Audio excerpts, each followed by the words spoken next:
अस्सलाम वालेकुम friends, cooking with फ़रा Khurram के साथ आपकी खिदमत में हाज़िर हूँ। आज मैं आपके लिए लेकर आई हूँ मज़ेदार सी छोलों की पुलाव। छोले जो हैं ये मैंने बॉईल कर लिए थे और बॉईल करके मैंने रख लिए हैं। और इसके अलावा जो जो इंग्रेडिएंट्स इस पुलाव में पड़ेंगे आप वो नोट कर लीजिए। हमने 2 गट्ठी प्याज ली है, इसको बारीक बारीक सा स्लाइस कर लिया है। हमें चाहिए साबुत गरम मसाला, जिनमें मैंने 3-4 लकड़ियाँ जो है वो ये ली हैं, दालचीनी की ली हैं। और काली गोल मिर्चें हैं 6-7 अदद, और लौंगे हैं 6-7 अदद, और 2 अदद बड़ी इलायची। इसके अलावा मैंने जायफल जवतरी 1 चाय का चमचा उसका पाउडर लिया है, जायफल जवतरी का। सफ़ेद ज़ीरा मैंने 2 टीस्पून लिया है, इससे अच्छी खुशबू आती है। इसके अलावा इसमें जाएगा पिसा हुआ गरम मसाला, ये मैंने 1 टीस्पून लिया है। उबले हुए छोले ये मैंने जो है कम से कम ये 1 पाव के करीब छोले थे, भिगो के रख दिए थे और फिर उसको मैंने हल्की आंच पे बॉईल कर लिए हैं। चावल 3 पाव के करीब चावल है, ये मैंने ले लिए हैं। 15 मिनट भीगने वाले चावल हैं, ये मैंने इसको भिगो के रख दिया है। और इसके अलावा इसमें जाएगा अदरक लहसुन पिसा हुआ, ये मैंने 3 टेबल स्पून लिया है। अदरक लहसुन पुलाव में अगर आप ज़्यादा डालेंगे तो इससे पुलाव का ना सिर्फ टेस्ट अच्छा होगा बल्कि खुशबू भी बहुत अच्छी आएगी। तो आइए हम शुरू कर लेते हैं। सबसे पहले मैं प्याज जो है उसको लेके, ये 1 कप के करीब ऑयल है, उसमें मैं इस प्याज को गोल्डन फ्राई कर लूँगी। और जब ये लाइट सी गोल्डन फ्राई हो जाएगी तो फिर मैं इसके अंदर बाकी की जो चीज़ें हैं वो शामिल कर दूँगी। ये देखिए फ्रेंड्स, जब ये इस कलर की प्याज हो जाएगी तो हम इसके अंदर अदरक लहसुन का पेस्ट शामिल कर देंगे।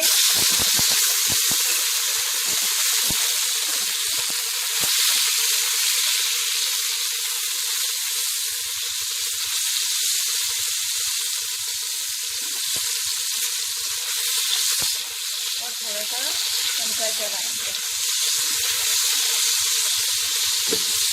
और साथ ही साथ जितने भी हमने मसाले निकाले थे वो भी शामिल कर देंगे। आँच बिल्कुल हल्की कर दीजिएगा, वरना अदरक लहसुन जो है वो इसमें जो है वो जलने की स्मेल आएगी, मसाला जो है वो लगना शुरू हो जाएगा। ये देखें, थोड़ा सा भूनेंगे।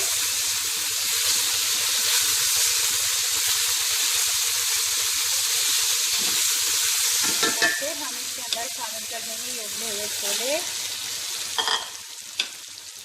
छोले मैंने जो है नमक डाल के उबाल लिए थे।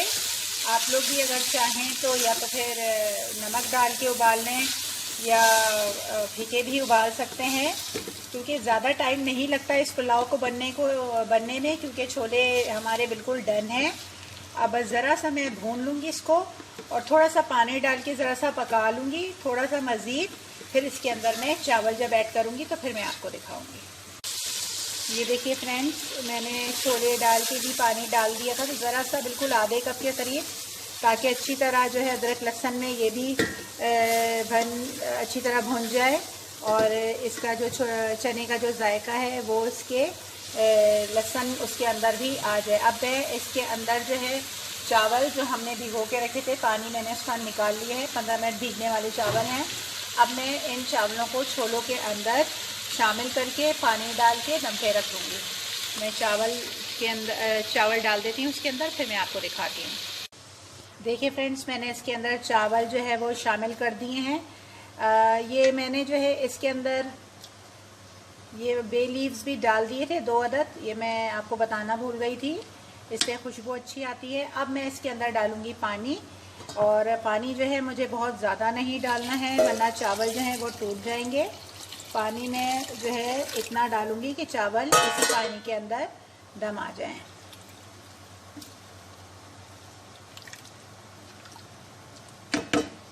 अब हमने इस पॉइंट पे आंच जो है वो चूल्हे की बहुत तेज़ कर देनी है। जब ज़रा सा इसके अंदर उबाल आएगा तो फिर मैं चूल्हे की आंच जो है वो कम कर दूंगी। और नमक मैंने इसके अंदर डाल दिया है 2 टेबल स्पून के करीब। आप अपनी मर्ज़ी के हिसाब से या जितना आप पसंद करते हैं उतना नमक शामिल कर लें, क्योंकि चने भी मैंने जो हैं वो नमक डाल के बॉईल किए थे, तो इसलिए मैंने थोड़ा सा हाथ हल्का रखा हुआ है। पानी में मैं चेक कर लूँगी, नमक कम होगा तो मैं शामिल कर लूँगी। आप अपने टेस्ट के हिसाब से इसमें कम या ज़्यादा नमक डाल सकते हैं। अब मैं साथ के साथ इसके अंदर जो है वो काटी हुई हरी मिर्चें ये भी शामिल कर दूंगी। ये आपके ऊपर है, आप चाहें तो काट के डाल लें या चाहें तो साबित हरी मिर्च भी डाल सकते हैं। आंच चूल्हे की मैंने बहुत तेज़ कर दी है। जैसे ही बॉयल आएगा तो मैं इसको जो है पानी कम होगा फिर मैं इसको दम पे लगा दूंगी। ये देखिए फ्रेंड्स, पानी डाल दिया था मैंने और पानी जो है वो अब इसका तकरीबन खुश्क हो गया है, लेकिन अभी मैंने थोड़ा सा पानी छोड़ा हुआ है इसके अंदर और अब मैं इसको दम पे रख दूंगी। और बिल्कुल खुश्क करके हमको दम पे नहीं रखना चावलों को, क्योंकि फिर चावल जो है वो चिपकने का, नीचे जो है वो लगने का ख़तरा होता है। इसलिए आप थोड़े से चावलों को जब गीले गीले हों तो फिर आप उसको दम पे रखें ताकि फिर दम चावलों पे अच्छा है। तो चलें अब मैं आंच हल्की करके चावलों को दम पे रख देती हूँ और अब मैं आंच को हल्की कर दूँगी और कम से कम 10 मिनट तक के लिए मैं इसको दम पे रख दूँगी। और जब चावल रेडी हो जाएंगे तो फिर मैं आपको सर्व करके दिखाऊँगी। तो फ्रेंड ये देखिए चावल दम हो गए हैं और कितने अच्छे, ये देखें कितने अच्छे लंबे लंबे खिले खिले चावल जो हैं ये दम हुए हैं।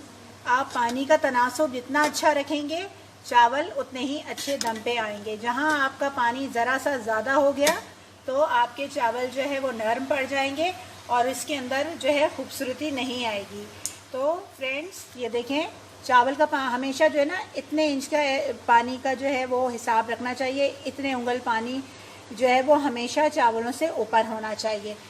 तो फ्रेंड्स आइए हम चावलों को डिश आउट कर लेते हैं और उसके बाद हम आपको दिखाते हैं। तो फ्रेंड्स हमने डिश आउट कर लिए हैं मज़ेदार सी छोला पुलाव, सफ़ेद काबली चने वाली पुलाव। आप इसको ज़रूर ट्राई कीजिएगा और बहुत जल्द झटपट बन जाती है। फ्रेंड्स इसको आप रायते के साथ या फिर सलाद के साथ और अचार के साथ भी सर्व कर सकते हैं। बहुत ही शानदार बनती है और खाने में जो है वो मज़ा दुबाला हो जाता है। तो फ्रेंड्स अगर आपने मेरा चैनल अभी तक सब्सक्राइब नहीं किया है तो प्लीज़ मेरे चैनल को सब्सक्राइब कीजिए, लाइक कीजिए और शेयर कीजिए। और जो बेल बटन है आप उसको प्रेस करना मत भूलिएगा ताकि मेरी रेसिपीज़ की नोटिफिकेशन जो है आपको आसानी के साथ मिल सके। इंशाअल्लाह ताला नेक्स्ट रेसिपी के साथ आपके सामने ज़रूर हाज़िर होंगे और बहुत जल्द हाज़िर होंगे। जब तक के लिए अल्लाह हाफ़िज़।